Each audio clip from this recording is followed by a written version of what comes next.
Now, gutters are a huge help in controlling the water that runs off your roof. Without them, you'll end up with damp problems and unwanted puddles. Builders have a variety of styles of gutters to choose from and all the parts you'll need to install them. Let me show you how easy it is to install gutters on this 6-meter piece of roof. What you'll need: 6 meters of gutter, and I'm going with the Vinydeep Marley gutter.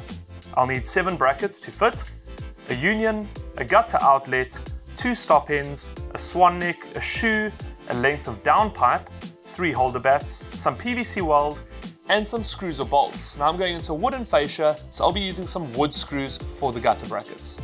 Then you'll need a ladder, a drill driver with hammer function, a 6mm masonry bit, a hacksaw, tape measure, pencil, a straight edge, level, and a chalk line. So the first thing we need to do is prep the area. I've painted my fascia and removed the first row of tiles. That'll make it way easier to install the gutters. Then we need to decide where we want our downpipe. So I'll be putting my downpipe on this side and have the water running down towards this area. So to have the water flow toward the downpipe, this side needs to be lower than the other side. A good fall for a gutter is usually around 20mm per 5 or 6 meters of gutter. So at the highest point we can mount the gutter at the top of the fascia and the downpipe will be 20mm lower. So mark those 2 points, then snap a chalk line between them to get a fall line. Now we can mount the brackets along the line with a meter between each bracket. The next step is installing the gutter.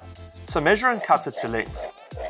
If you need to join pieces, attach them with a union, then trim the gutter to length. Installing the gutter is easiest done by sliding the gutter over the bracket, making sure each bracket seats properly. Remember your gutter outlets at the lowest point, and then install the stop ends. Now the great thing about these fittings is you don't have to worry about waterproofing the joints. All the fittings have these gaskets that form a watertight seal. Now we can move on to the downpipe. So the first thing to do is install the swan neck. So we need to check, put that in, and if it doesn't reach the wall, we need to install a section between the 2 points. Now remember to take into account the overlap of the pipe going into the fittings. So for here, I need a 300mm piece, so the overlap will mean I need to cut a 360mm piece.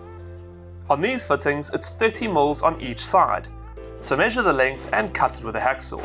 Use some PVC weld to hold it all securely in place.